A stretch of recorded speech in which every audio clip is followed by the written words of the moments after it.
Alright, what's going on, folks? This is my next lucid dreaming Vournal entry. It's been about a month since my last entry. Been kind of busy recording a lot of other things on the web and whatnot, so I haven't been able to do this one yet. But I have some pretty good news, as well as some, I guess, some information to help anybody that might be in the same boat as me. I haven't necessarily had a lucid dream yet, but I did wake up in a dream, as well as my hands popped up in a dream. So that basically it's becoming easier to get into the mode, and I'm realizing how the whole process really works through meditation and things like that. Just basically just sitting there, relaxing my body and observing my consciousness. So I'm seeing a lot of things that are happening, and I'm seeing the process because, repeated habitually going through that process, I'm starting to see exactly how it unfolds, as opposed to watching it on YouTube and someone saying how it goes, and not necessarily being able to relate to what they're saying. So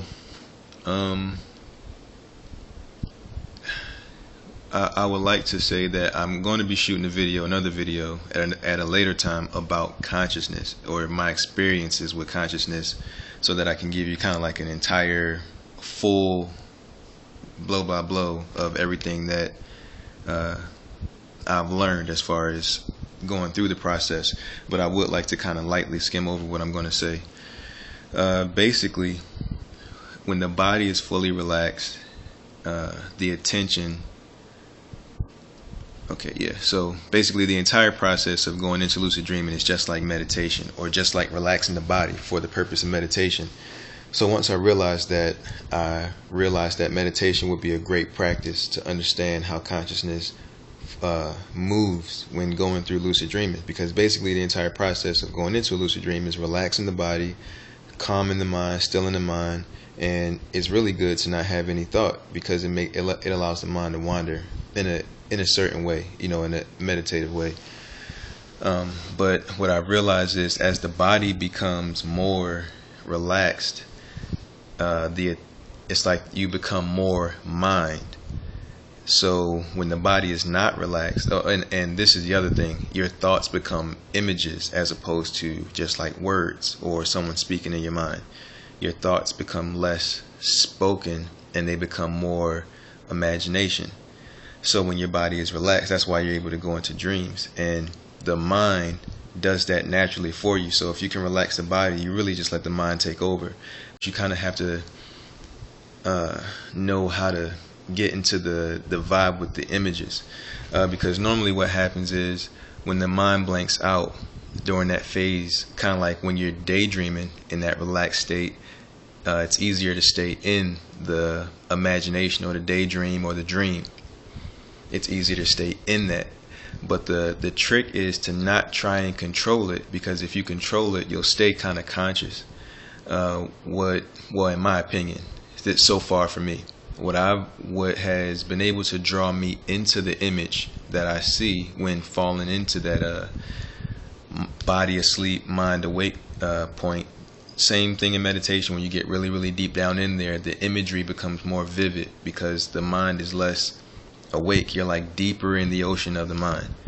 So it's just easier to create with the mind in that place. Like right now, I can imagine if I wanted to, but my thoughts right now randomly going through my head is not really producing pictures for me. But I notice when I get into that state, my thoughts become images. Alright, so you kind of have to not focus on creating the image, just observe the image. That's how you stay conscious, by observing, but allowing the subconscious to surprise you. For example, what I mean is, if you go in lucidly and try to start changing things too early, is what I mean, then you'll stay conscious and you won't fully emerge into the dream. But if you just observe and turn left, turn right, look up, look down, let the subconscious mind fill in the blanks for you and surprise you, because you'll look to the right and say, oh, I didn't know this was over there. and then you can go and observe more of it. Then you can go to another place and observe more of it, and you'll start to see figures pop up in the dream. People may do things, or animals may appear. If you're in a park, people may start walking through the park. People that you didn't inspire, but the subconscious mind is now starting to woo you in. It has to make things reality for you. That's why you can't change it. If you go in changing things, then you can't be convinced. But if you allow the subconscious mind to woo you to sleep, then you can be convinced. What you have to do, though, is stay conscious and stay aware in a observational way.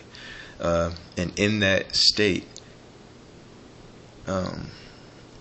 it's kind of okay to observe with words, but it's better to just observe with concept, to just absorb the concept. You don't have to say, oh, this is a door. You can just look at it and recognize that it's a door. You don't necessarily have to acknowledge it verbally in your mind.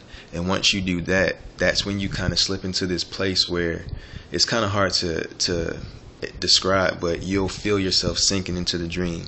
You'll feel yourself becoming less this body.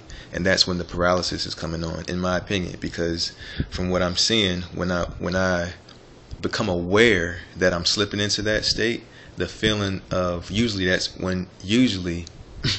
when we become aware, the feeling of slipping is kind of like the feeling of waking up, and the body is waking back up.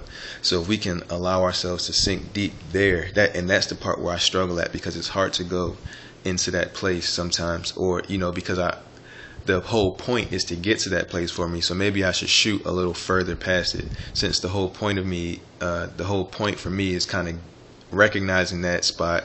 I think because of that, when I recognize it, it's like my reticular activating system is saying, this is the place, here we go, and it's making me wake up. But during this one night, as I'm falling asleep, and I've been doing this throughout the day, trying to do it throughout the day. But this particular time when I was going to sleep, I happened to be doing all the steps, and I was in my mind, I think I was thinking of my cousin Tommy and my cousin Biz. And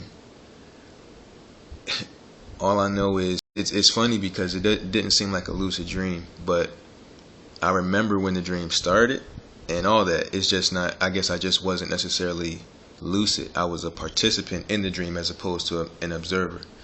So but I remember it from the beginning, and we were sitting up we were in a very, very tall like cliff, and we were in this cutout in the cliff, me, Biz, and Tommy. And I don't know if any of you have ever seen the movie Cloud Atlas, but there are certain parts in that movie that are like futuristic, but the people are kind of barbaric still, or not barbaric. Well, some of them are barbaric, and the other one are more indigenous. So, but it's still in the future. It's in the future. So there are some people that are like super duper advanced, and some that are really indigenous. But that's how it was. We were kind of like in that setting in that time. And we were in this cutout in the cave that was way up in the cliff, so that we were safe from attack from below. And we were kind of just sitting up there because we were at war. We were being attacked, and we were just sitting in these little, kind of like a barracks, kind of reminds you like a dugout, way up in the cliff. And my cousin Biz, someone had told him to turn around, and like there was this fence across the front of the cutout that you could lean against. It was like made with like kind of like bamboo strung together, and it was not symmetric. It was kind of, some spots were bigger, so basically we were getting like catapulted rocks coming up at us from below, but we were so high that most of them couldn't reach, but the ones that did reach would bust against this fence. So somebody convinced Biz basically to put his butt in one of the holes to plug it so that the rocks couldn't get through. But they were just joking, but he took them seriously and did it. And we were, laughing because he took it seriously. And then Tommy was like, man, you better get out of that hole before you fall out. And I'm like, yeah, because we can't catch you if you were to fall out. There's nothing for us to hold on to in here because it's just smooth rock, smooth cutout rock, like hewn rock. And while I'm saying this in the dream, it unfolds right in front of me. It's like my thoughts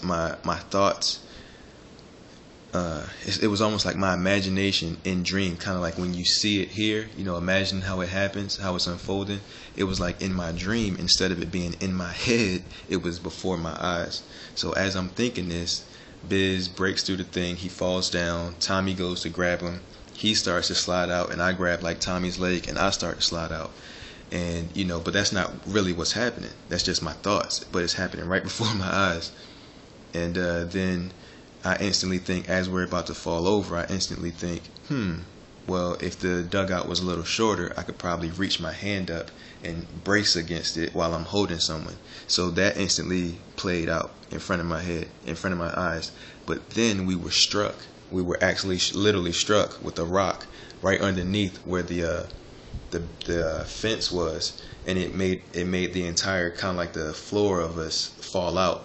So me, Tommy, and Biz are now falling, and I remember seeing the floor crumble, and you know, knowing that I was about to go over the edge, and just thinking like, wow, this is it, like I'm about to fall to a drastic death, right?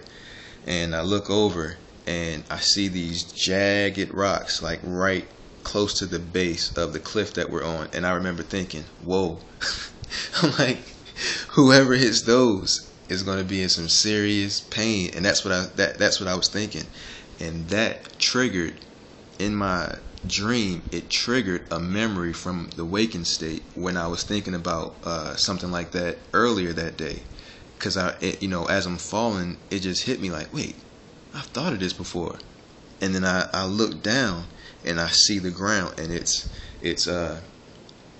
like a white brick, like white limestone bricks, and it's hard to explain, but it's like the entire ground was almost like cobblestone, like limestone cobblestone, but there was also grass, you know, like green grass in certain patches, but where I was falling at was the cobblestone, and it had a hole in it as if a rock had busted the cobblestone.